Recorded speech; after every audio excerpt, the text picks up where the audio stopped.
Este es nuestro mundo.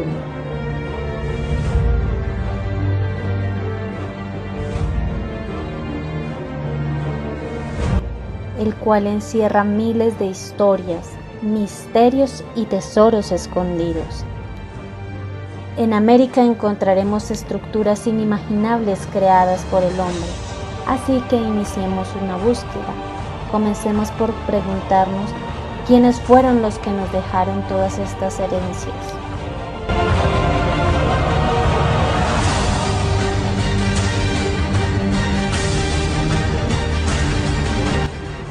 Cuando los primeros pobladores llegaron a América, llegaron con sus costumbres y culturas a transformar y a crear obras de arte que nos quedarán para siempre.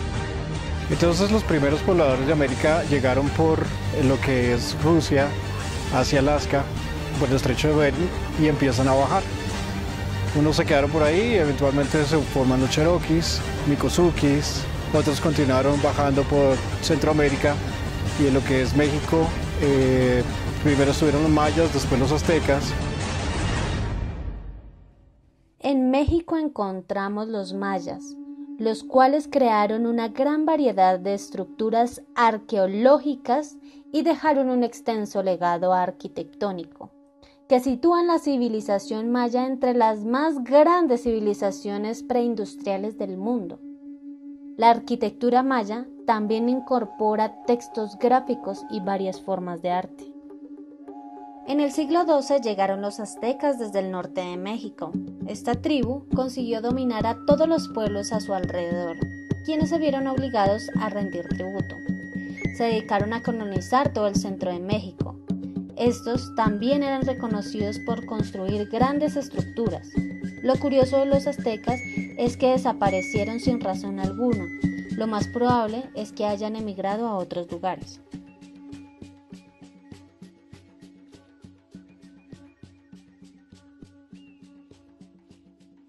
Siguieron bajando por todo el continente suramericano y ahí llegaron a Perú, donde eventualmente llegaron los que son los incas. Los incas en el siglo XV formaron uno de los imperios más importantes de América del Sur. Eran reconocidos por su habilidad para la construcción de estructuras inimaginables. Machu Picchu es la prueba de ello. Por otro lado, en Bolivia habitaban los aymaras. Es un pueblo originario de América del Sur que habitaba la meseta andina del lago Titicaca. Desde tiempos precolombinos, estos son reconocidos por su habilidad para los cultivos y además por la construcción de las ruinas de Pumapunco.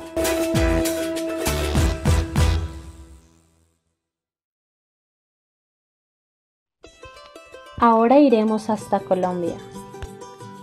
Viajaremos hasta San Agustín, uno de los más importantes lugares arqueológicos de Colombia, ubicado al sur del departamento del Huila, el cual fue declarado en 1995 por la UNESCO como Patrimonio de la Humanidad.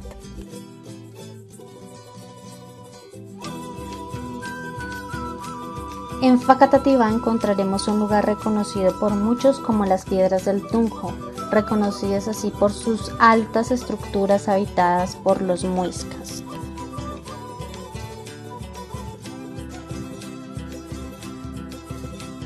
De Facatativá llegamos a Bogotá.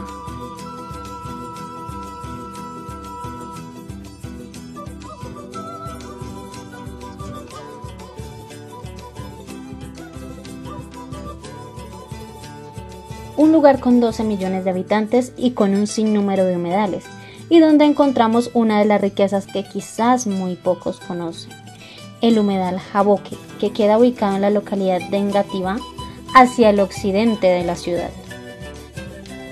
Pero, ¿de dónde proviene la palabra Engativá? Es el humedal del Jaboque. Es una de las reliquias no solo biológicas, sino también arqueológicas y de historia de este sector de Bogotá. ¿Por qué se llama Engativá? Bueno, viene de la lengua muisca chipcha, que es Inga-Tiva, que es el lugar del buen vivir. Pero, ¿qué tiene de característico este lugar?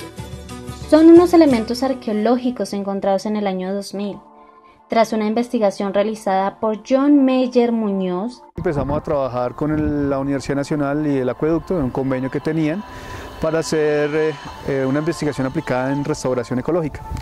Y lo que se hizo en ese momento fue, se dividieron muchos grupos en los que encontraba la parte geológica, la parte arqueológica y todas las ramas de la biología que te puedas imaginar.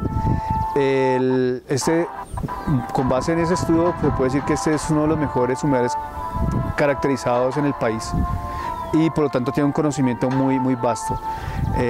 Geológicamente cuenta la historia de los últimos 10.000 años, es decir, desde que está el ser humano en la sabana de Bogotá. Biológicamente es supremamente rico, hay una gran cantidad de especies y la parte arqueológica, que sería como el punto más clave, es el sitio donde se ha comprobado, no solamente por los vestigios que tenemos en el humedal, sino por archivos en el Archivo General de la Nación, los documentos, que los historiadores hablaban de esta zona y la importancia para los muiscas de esta zona y la relación que tenían en el manejo hidráulico y en los cultivos. Eso es las cosas más relevantes y que no se ven en otros humedales de Bogotá. Yo empecé a trabajar en humedal desde el año 2000, cuando acompañé a un colega, Miguel Fernando Tallo, en una investigación sobre el río Bogotá, y él está buscando la relación del río con las culturas prehispánicas. Dentro de esta exploración encontramos nosotros 4 monolitos localizados aquí dentro del humedal. Posteriormente a eso decidí continuar la investigación en mi trabajo de grado. Estoy hablando del año 2003-2004 y en esta exploración identificamos 5 patrones de camellones dentro del humedal y encontramos 20 monolitos. Fue un trabajo que con me acompañó algunos amigos del barrio, entonces Rafael y Germán, y lo que hacíamos era caminar de lado a lado del humedal con una vara, intentando mirar qué tan profundo era, identificando las zonas que eran altas para los camellones y las zonas que eran bajas. Y hacíamos mapas y qué era natural, qué era artificial. Eso fue lo que hicimos para todo el humedal. John Meyer, el que exploró este terreno durante aproximadamente 2 años y encontró una serie de camellones y monolitos que datan aproximadamente del año 700 a.C. y 1000 después de Cristo. Primero que nosotros encontramos acá a través del trabajo de Miguel fue esa serie de monolitos, 4 monolitos y una serie de camellones pegados al río Bogotá. Cuando seguí con el trabajo, pues ya encontramos nosotros 6 patrones, uno de tipo jerezado, que era para manejo de cultivos, uno de tipo longitudinal, que son estos largos aquí distribuidos, que son más para manejo hidráulico, unos de tipo abanico, que pareciera que fueron los más antiguos, que están en la parte más norte del humedal, y el otro de tipo espina pescado, que está hacia la zona de Villas del Dorado. Estos se ven claramente en fotos las fotos más antiguas que han tomado en Bogotá, que son 1945, y con eso empezamos a hacer esos análisis geográficos y distribución de los camellones. Ellos han sido fuertemente estudiados en Bolivia y también en estudios impresionantes que han hecho en el Valle del Sinú. Y se han mostrado que estos camellones han sido utilizados para la agricultura. La eficiencia es impresionante, y en Bolivia han mostrado que estos camellones unidos a los canales muestran que el sistema de canales absorbe la radiación solar durante el día y la bota durante la noche. Esto genera un microclima encima del camellón, protegiéndolo de las heladas y aumentando, por supuesto, la productividad de la zona. Zonas desérticas como el lago Titicaca han mostrado que estos estudios pueden triplicar la producción por un área mucho más pequeña. Entonces, estamos hablando que el conocimiento que tenían los muiscas en la parte hidrológica, manejo del río Bogotá como tal, como la parte de agricultura, era totalmente impresionante. No tendemos nosotros las pirámides o cosas de rocas gigantescas o construcciones, pero la verdad que se puede decir que el conocimiento que tenían ellos era muy alto. Otro es que estos camellones, la parte más llegan a Bogotá, sean antiguos caminos que eran utilizados para comunicarse y que fue posterior a los muiscas, que también serían entonces de la época de la colonia o de la época inicial de la independencia, que también es igual parte de nuestra historia y que deberíamos nosotros mantenerla. No obstante, dentro de de esos mismos archivos, los documentos del Archivo General, se ha reconocido que los muiscas tenían una relación muy fuerte con la pesca. Y lo que también pensamos, y lo que propone Francisco López, es que esta zona era una antigua pesquería, ¿cómo lo llaman? Pesquería, que es una zona de piscicultura donde utilizaban el pez camellón como fuente principal. Varios estudios han mostrado que la dieta, una de las dietas de las principales en la dieta de los muiscas era el pescado. Eso se ha hecho a través de estudios de estroncio que le muestra a uno que utilizaban el maíz y utilizaban ante todo el pescado. El sistema hidráulico estructurado por canales y camellones no es contemporáneo con la aparición de los monolitos. El origen de dicho sistema, según advierten varios estudios arqueológicos, se remontan muy probablemente al periodo 800 y 700, y su máximo desarrollo tiene lugar en la etapa siguiente muisca, 700 y 1000 después de Cristo. Al final de este periodo tan lluvioso, el sistema debió haber entrado en una crisis debido a la presión del medio sobre una población indígena obligada a constante cambio. Por esta razón, fueron obligados a adaptarse a diferentes condiciones, lo cual produciría taponamientos de la desembocadura de la antigua quebrada Jaboque, dándose así inicio a una conformación de un nuevo ecosistema. Porque estamos a 2.600 metros de altura. No le creo. Yo le digo, no, es que mire la roca. Y yo digo así, pero como una piedra llena de punticos blancos. Y los punticos blancos son minerales, son minerales de cuarzo. Y cuando uno va hacia los cerros que estás viendo al fondo, esos cerros tienen estas rocas que se acabo de pasar. Y tienen unas estructuras y tienen unas cosas que ustedes conocen que se llaman fósiles. Y estos fósiles nos muestran qué vivía en esa época. Estamos hablando aproximadamente de unos 65 a 75 millones de años, ¿sí? Donde estábamos sobre el mar Cretáceo, la época de los grandes dinosaurios. Aquí era una playa. Se da cuenta que estábamos nosotros en Santa Marta. Esa era la cosa. Se llega a la conclusión de que la Chucua tal como la conocemos hoy, y en general todas las Chucuas de Bogotá no tienen más de 1000 años de edad. Es decir, si bien el lago de Bogotá existió hasta hace 37.000 años, ese lago se secó. Tal vez fue cuando se formó el Salto del Tequendama. Y de 37.000 años hasta hace 1000 años había ciertas inundaciones, de los residuos de ese lago, crecían un poco, se contraían, crecían un poco, se contraían, pero hace unos 1100 años hubo una sequía muy drástica, como para un número redondo, de modo tal que todo ese antiguo fondo quedó reducido al río Bogotá, que cambiaba de curso, ¿no? Más faltaba. La parte plana quedó seca, pero a partir de 1000 años aumenta un poquito la temperatura media, por lo tanto aumenta la humedad, la cantidad de lluvias, y se van formando estas chucuas como las conocemos hoy. Claro, más angosticas y con menos fondo. Por esos mismos tiempos estaban llegando los muiscas a la sabana de Bogotá, o sea, ellos fueron testigos de todo ese proceso desde el tiempo de la sequía hasta la formación de las chucuas.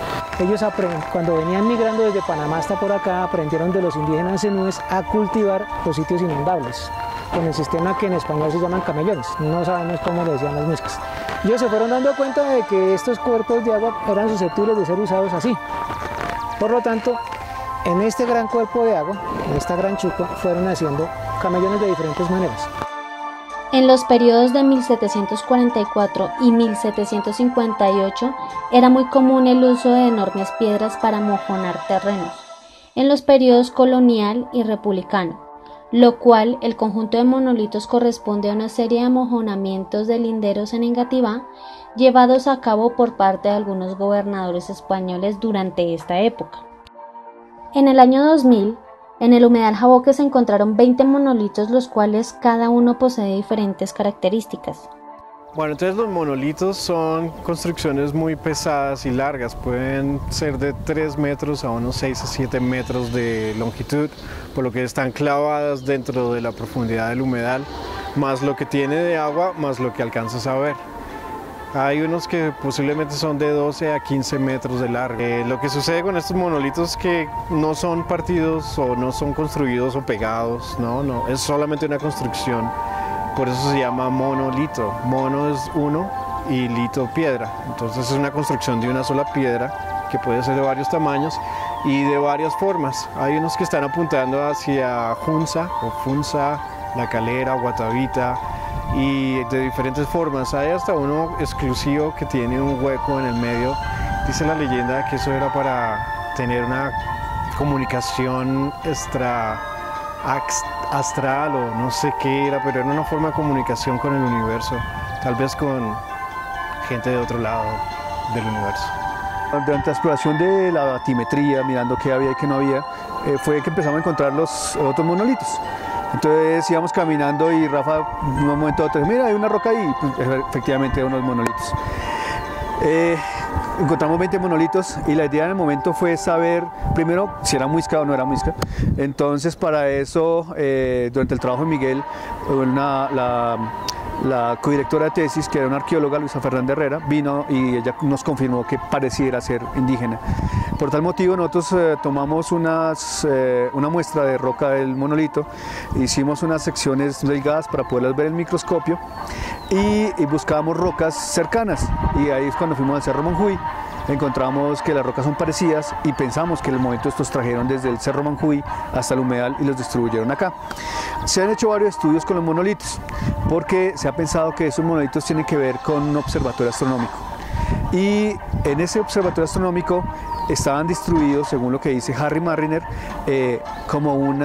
siguiendo una constelación, que para ellos era una serpiente, y lo que nosotros actualmente conocemos como la constelación de Escorpión, donde la estrella Antares es la más importante, y que esa estrella Antares está representada por el círculo, que es localizado donde está el árbol seco, y ese sería el punto principal del humedal para esta parte mitológica. Este sitio tiene una vista hermosísima hacia los cerros, y ahora con esa vista hermosísima hacia los cerros es solamente que ustedes imaginen esa vista sin casas, sin las casas, ¿sí? Imagínense una vista donde estaban aquí los indígenas y tenían un sitio, o sea, literalmente, como ustedes ven, un paraíso. Y por eso también quiero recordarle un poco que lo que hablábamos de los monolitos, con una relación con las estrellas, y cómo sería esto sin casas, sin luces y para poder ver las estrellas. El trabajo hecho por la Nacional, ellos empezaron a verificar esa interpretación y coincidieron en varias cosas. Uno, que tenía que ver con las estrellas. Pero dieron otro significado, sino que ellos miraban ante todo las estrellas en la noche, por supuesto se pueden ver de noche, mientras que Harry decía que tenía que ver con los solsticios más que todo. Entonces digamos que hay una breve contradicción entre ellos, pero se mantiene que puede ser un observatorio astronómico. Esto lo que hizo fue que Francisco fuera al Archivo General de la Nación y empezar a buscar áreas, encontró mapas, encontró leyendas, encontró escritos de los historiadores que hablaban de exactamente eso, cómo era el movimiento de los indígenas, y que aquí hacían algunos rituales, y que era importante quitar esos rituales para poderlos que ellos se convirtieran en la parte cristiana. Eso está metido dentro del Archivo General de la Nación. Dentro de ese proceso también hay más interpretaciones, por supuesto. Una, que los monolitos pueden ser de la colonia, y que estos monolitos sean utilizados para limitaciones de fincas. Nosotros igual, en punto personal, pienso que la interpretación más es que sea indígena, especialmente porque la mayoría de monolitos están dentro del humedal, o sea, dentro del agua, son zonas pantanosas, que es una zona pantanosa que ha estado pantanosa desde más de 2000 años. Entonces, pienso que puede ser más indígena. Nos podemos preguntar, ¿qué significa la alineación de dos estrellas que descienden simultáneamente en el horizonte, con dos monolitos separados uno del otro a unos metros de distancia? Las alineaciones astronómicas definidas por líneas de proyección de los agujeros de los monolitos en relación de la constelación de Scorpions se concluye que no corresponden al periodo prehispánico, sino que cronológicamente tienden a coincidir con los ya citados amojonamientos del resguardo indígena de Engativá. Al parecer, dichas alineaciones tienen relación con la importancia cosmogónica que tuvo un pequeño cerro ubicado sobre la ribera izquierda del río Bogotá y próximos al humedal Jaboque y Florida. dichos monolitos fueron ajustados a diferentes entornos que los muiscas señalaban como límites, haciendo corresponder de manera indirecta una visión basada en observaciones astronómicas como un derecho territorial. Y hay de varias formas también. Hay uno que es muy bonito, que es el que tiene un hueco en el medio. Ese hueco lo estamos todavía investigando. Estamos mirando hacia qué lugar de la galaxia, de la Vía Láctea está apuntando. Muy seguramente algo que tiene que ver en constelaciones y en la forma en que ellos, los muiscas, estaban integrados con el universo. No solamente era cuestión de dónde estábamos parados, sino qué es lo que hay más allá y por qué estamos acá y con quiénes estamos conectados. En este momento, el acueducto de Bogotá está realizando una restauración a la Chucua, pero los científicos aseguran que están cambiando por completo la estructura del humedal, ya que se han desaparecido varios camellones y varios monolitos. Si bien es cierto, la definición de restauración significa reparar, recuperar, recobrar, volver a poner algo en su estado original. ¿Por qué están desapareciendo los monolitos? ¿Y por qué están destruyendo los camellones? O peor aún, ¿por qué están impermeabilizando el humedal cuando los muiscas jamás trataron de detener el flujo de agua? Está planteado con respecto a la Chucua del Jaboque por parte de la empresa de acueducto y alcantarillado de Bogotá es una reconformación hidrogeomorfológica en la última etapa, pero no se puede decir que eso corresponda a una restauración, por la sencilla razón de que ellos no han interpretado adecuadamente como empresa de acueducto lo que es ecológicamente la Chucua. En el área del monolito número 20, que es la parte más angosta del humedal, ellos colocaban uno de los diques en el cual la comunidad está totalmente en desacuerdo. Primero, destruyeron un humedal, un monolito. Segundo, partieron un camellón, o camino, como dicen ellos, igual. Pero si nosotros volvemos a ese principio de precaución, primero, no tuvo que haberse hecho. Y segundo, ¿qué necesitamos con estos pasos a seguir? Necesitamos hacer una restauración. Entonces, en ese caso, teníamos que remover todo este material. Por lo tanto, sería también parte del material que sí era del camellón, y lo que vamos a tener es que hacer es una serie de camellones artificiales. Eso va a pasar lo mismo donde está la isla. En la parte central de la estación La Obra, ellos han colocado tierra encima.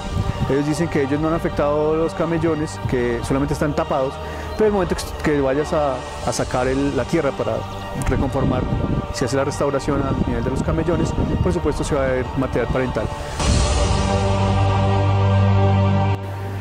Al construir estos diques también, porque hay diques que han dividido el humedal en tres partes, parte de cuenca alta, media y baja, estos terraplenes que ellos llaman están cubiertos de plástico para que no se filtre el agua de un cuerpo de una piscina gigante a otra piscina de agua. Esto también ha causado muchos problemas de zancudos, se han perdido también muchos anfibios, ya casi no hay sapos por estos lugares.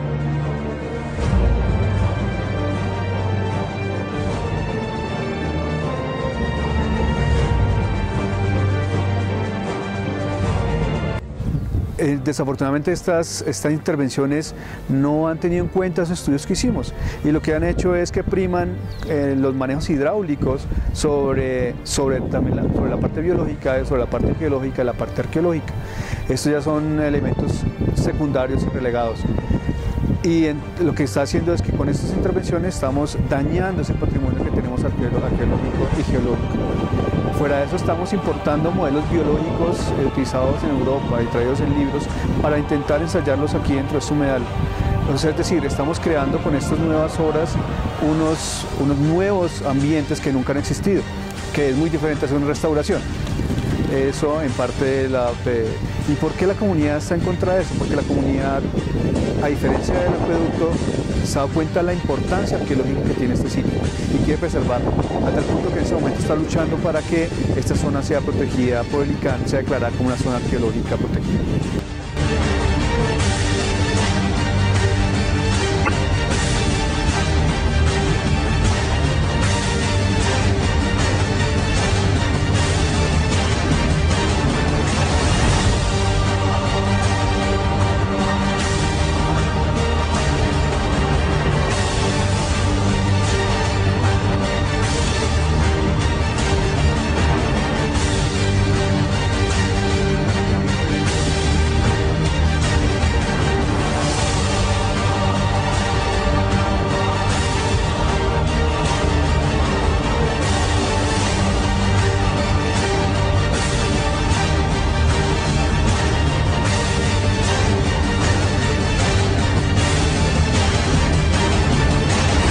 Parte de los problemas que tiene el humedal Jaboque es el constante con otros cuerpos de agua de la ciudad. La empresa de acueducto y alcantarillado bota todas sus aguas residuales al primer cuerpo de agua que hay en la ciudad. Entonces, cualquier río que hay en esta ciudad, la gente le llama caño. En realidad son ríos, pero la empresa de agua y alcantarillado bota todas sus aguas residuales ahí, que eventualmente llegan al humedal Jaboque. Como es un problema de la empresa de acueducto y alcantarillado, ellos también decidieron hacer espejos de agua, porque por culpa de todos estos nutrientes de aguas residuales, pues no se ve el espejo de agua, causa problemas a las aves migratorias que tenemos que vienen de Canadá, Chile y Argentina a Canadá. Entonces todas estas aguas residuales hacen que el espejo de agua desaparezca. Entonces la empresa de acueducto y alcantarillado crea o hace un plan para poder hacer espejos de agua.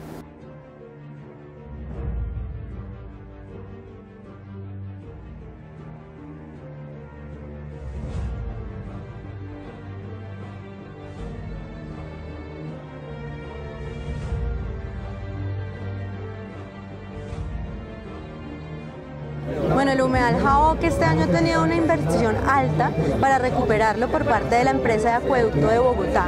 Ellos han empezado a limpiarlo y a recuperar la fauna y la flora que existía en este humedal. A su vez, la alcaldía local ha realizado diferentes operativos de limpieza.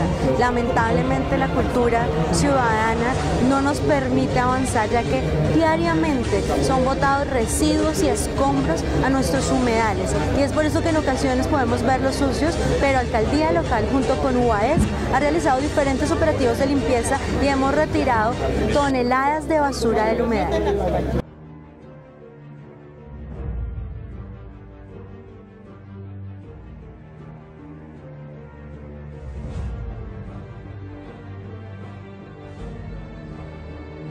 Y en el humedal de Jaboque vamos a hacer en el humedal continuar con la construcción de senderos por el borde del humedal, un sendero para más proteger el humedal de las invasiones.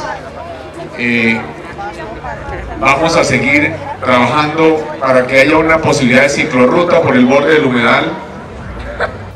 ¿Cómo así que estamos parados sobre áreas duras de cemento, de ladrillo? ¿Sí?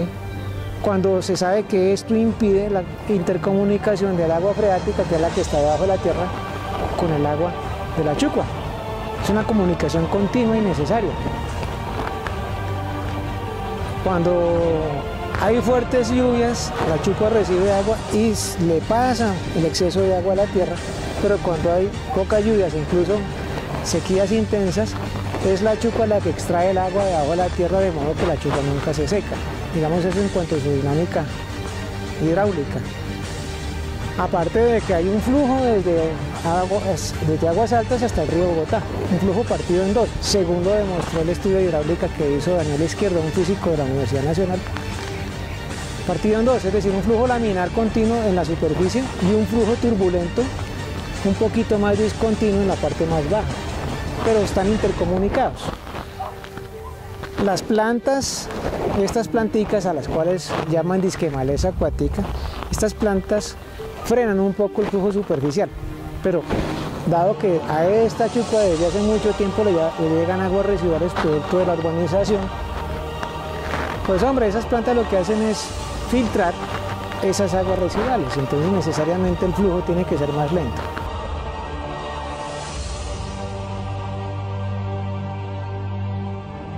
Las cosas importantes es que la Constitución manda que un principio que se llama el principio de preservación, en donde cuando hay un conflicto científico lo que se tiene que hacer es estudiar previamente al detalle antes de poder intervenir. Partiendo de esto, que también es una ley, el acueducto debió haber hecho unas campañas muy exhaustivas arqueológicas para redefinir los puntos y antes de empezar cualquier obra. Lo que se hizo acá, y desafortunadamente desde el papel de la arqueología en Colombia, es que ha sido usada únicamente para que cuando las obras empiecen, ellos encuentren algo y lo quiten. Este humedal es tan importante que el punto principal es la parte arqueológica y biológica. Por lo tanto, las obras deben ser acomodadas a este patrimonio y no el patrimonio acomodarse a las obras.